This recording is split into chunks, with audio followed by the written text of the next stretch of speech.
आपका अपने चैनल में एक बार फिर से स्वागत है। तो आज हम बात करेंगे यूपीपीसीएल जे के एग्ज़ाम जैसे आने वाला है और काफ़ी डिप्लोमा वाले बच्चों ने यूपीपीसीएल एग्ज़ाम देने को कि अच्छी खासी जॉब है, अच्छी खासी सैलरी पैकेज है उसका। तो काफ़ी पोस्ट भी नहीं है, 200 के आसपास पोस्ट है। आप लोगों ने नोटिस में पढ़ ही लिया होगा। और एग्ज़ाम भी 15 फरवरी तक आपको हो जाना है। 15 फरवरी से पहले पिछली बार 29 फरवरी का पड़ा था। तो उसी एग्ज़ाम के ऊपर मैं आपको थोड़ी टिप्स देना चाहता हूँ, क्योंकि देखो मेरे भी फ्रेंड्स काफ़ी ने क्वालिफाई कर चुके हैं एग्ज़ाम और वो आप जेई बन चुके हैं।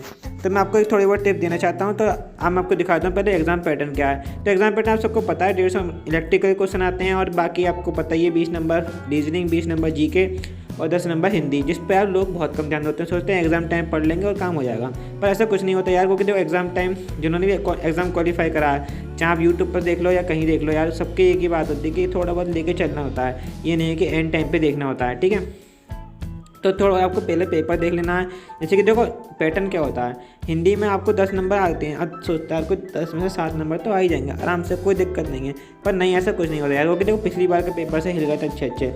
पिछली बार का पेपर मैंने भी दिया था, तो उसमें मैंने भी देखा था काफ़ी भैया पेपर था हार्ड बहुत, और रीजनिंग तक नहीं हिला दिया था पिछली बार तो ठीक है। हिंदी तो यार पता नहीं चली थी कहाँ से आई, जिसने पेपर दिया होगा उसे पता होगा। तो फाइनल टिप देखो, एंड का टाइम चल रहा है, तो आप सबसे पहले ना 1 महीना आपके पास अभी है, 1 महीना नहीं है, कम से कम 20 दिन है, 25 दिन है, इतने तो हैं। तो आप इतने में क्या करें, आप पहले हिंदी की थोड़ी तैयारी कर लें। हिंदी की तैयारी क्या करें, कम से कम 100 लोकोक्ति पढ़ लें। लोकोक्ति नहीं पढ़े वो भी नहीं, लोकोक्ति को थोड़ा बहुत मिलती जुलती आती है, आप कर लोगे। अब देखो ऐसे कैसे लोकोक्ति आई थी, नाचना आगन टेढ़ा, अब ये इसमें तरह के लोकोक्ति आती हैं, ये सिंपल होती हैं। पर मेन मुद्दा जो होता है वो होता है उसका मुहावरों का अर्थ नहीं होता, जो अलंकार होते हैं, अलंकार पर्यायवाची, यही मेन चीज़ होती है। वो कि अलंकार और पर्यायवाची पिछली बार बहुत ही हार्ड आए थे।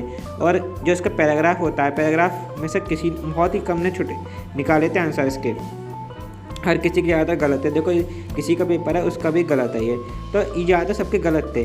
अब ये अलंकार और ये अलंकार जो आए थे पिछली बार, अलंकार 3-4 आए थे और इसमें एक आध आया था जीके। अब जीके जो होती है, जीके में ज़्यादा कोई सोचता है कि चलो जीके में हर कोई छोड़ के चलता है कि जीके तो 10 नंबर आ ही जाएंगे। क्योंकि देखो रीजनिंग जो वो जीके में जो करंट अफेयर आती है वो यूपीपीसीएल जेईई में ज़्यादा आती है।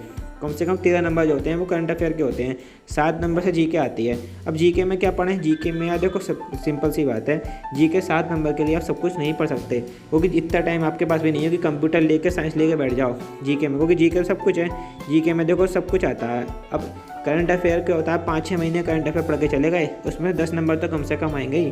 तो जीके में ज़्यादा ध्यान देने की जरूरत नहीं है, मैं खुद कहता हूँ। वो जीके तो है 10 नंबर के लिए, आप क्या कुछ पढ़ लोगे तब भी 10 नंबर आपके पक्के नहीं आ जाएँ। क्योंकि पुरस्कार से लेकर अब 1 साल पहले तक की जीके पूछता है ये, तो वो कौन देखेगा। अगर 1 साल पहले किसी ने क्वेश्चन पूछा जीके में तो वो किसी से नहीं होगा। तो सिंपल सी बात है, थोड़ी जीके पर ध्यान ना देना सही है। रीजनिंग के आप ज़्यादा टॉपिक मत करो, क्योंकि रीजनिंग के केवल 14 टॉपिक हैं अपने यूपीपीसीएल जेईई के सिलेबस में, तो वही कंप्लीट करके रहना है। क्योंकि और मैंने चैनलों पर देखा था काफ़ी टॉपिक कराए गए, कम से कम किसी एक नाम ले लिया उसमें 24 टॉपिक करा रखे थे रीजनिंग के। और रीजनिंग के ऐसे हार्ड क्वेश्चन थे, पर ध्यान रखना क्योंकि वेन डायग्राम इसमें जरूर करके जाना। क्योंकि इसमें वेन डायग्राम के हर साल किसी साल का पेपर उठा के देख लो, कम से कम 2 या 3 वेन डायग्राम के क्वेश्चन आ गए। तो पिछली बार तो अलग अलग टाइप के क्वेश्चन भी आ गए, तो जो हमारे सिलेबस में नहीं था। तो इस बात का ध्यान रखना, अब किसी ऐसा नहीं हो, इसलिए आपको कभी थोड़ी मैथी कैलकुलेशन के क्वेश्चन आ गए थे रीजनिंग में, तो वो आपकी मतलब जैसे कि इंटरेस्ट निकालना, ये सब क्वेश्चन आए थे पिछली बार जेईई में। तो वेन डायग्राम आपको कंप्लीट करना है। वो देखो वेन डायग्राम के 4 क्वेश्चन रखे हुए हैं यहाँ पे भी, इस पेपर में भी। तो वेन डायग्राम आपके 4 क्वेश्चन आपको कंप्लीट करने हैं। तो वेन डायग्राम तो ढंग से पढ़ लें, क्योंकि वेन डायग्राम हर बार पेपर में आता है। और वेन डायग्राम के अलावा थोड़ी बहुत अपनी मैथ की कैलकुलेशन स्ट्रॉन्ग कर लें, क्योंकि पिछली बार मैथ के 2-3 क्वेश्चन ऐसे थे जो मैथ के लग रहे थे, क्योंकि बहुत ज़्यादा कैलकुलेशन करनी थी उसमें। अब ये क्वेश्चन था, ये क्वेश्चन हर किसी से नहीं होता। ये क्वेश्चन मैं मानता हूँ 80% लोगों से नहीं हुआ था ये क्वेश्चन, जो हमारे शिफ्ट में था। ये हर किसी की शिफ्ट में एक क्वेश्चन पड़ा हुआ था इसमें का क्वेश्चन, तो वो ज़्यादातर बच्चों से नहीं हुआ, ठीक है ना। अगर जिस मतलब हो जाए तो सही है, पर ज़्यादा मैं बताता हूँ कोडिंग डिकोडिंग, और कोडिंग डिकोडिंग होती है, वेन डायग्राम होता है, रिलेशन होता है और डिस्टेंस निकालना होता है।